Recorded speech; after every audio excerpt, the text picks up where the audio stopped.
na procès pénal, tous les précités, il faut la représenter.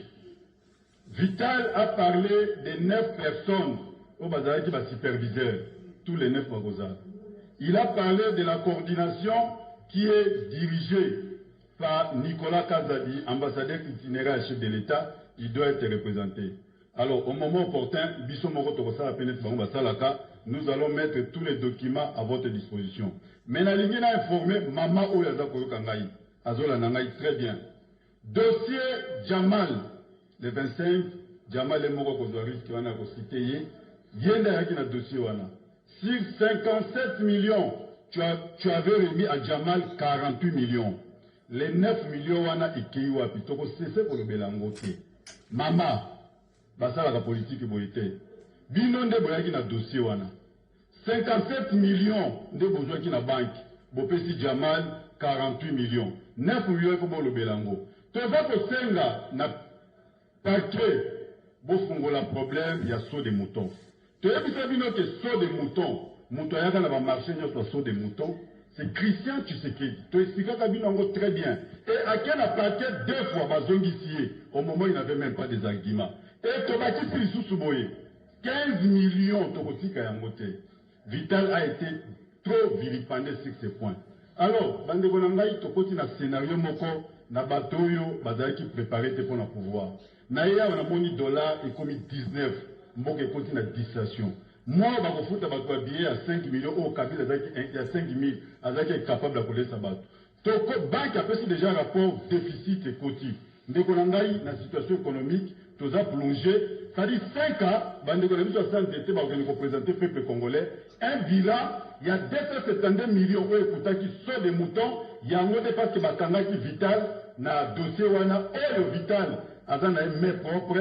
Alors, dès qu'on a un moment porté, tu es ici déjà, Tokotika eloko wana te. Tokobana kotanga batoko na ko. Comment te dit?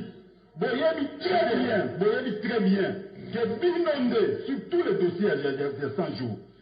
Badokima et Babakisi, c'est Eteni. Baston des moutons, c'est Christian. Même Bandaku, c'est Mama Oyo. Azako Ganga très bien, Mama Oyo. 9 millions qui wapi. Alors, vous avez vital pour vous éviter Azali victime d'éducation. Tant que directeur de cabinet qui agit sur l'instruction, il y a chef de l'État et tout ce qui est engagé comme dépense, c'était un paragraphe chef de l'État. Alors, vous pouvez exposer Moka dans le théâtre au moment. Ce n'est pas une fake news, mais plutôt une réalité.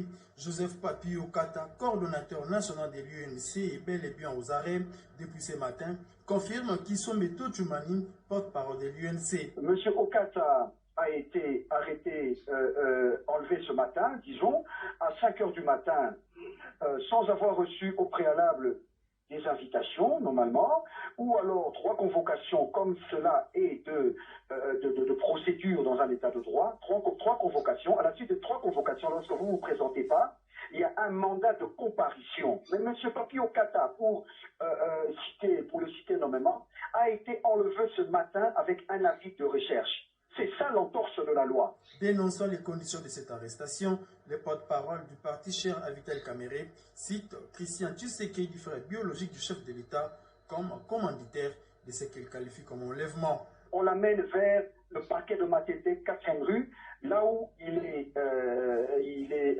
enlevé, il est mis indignement.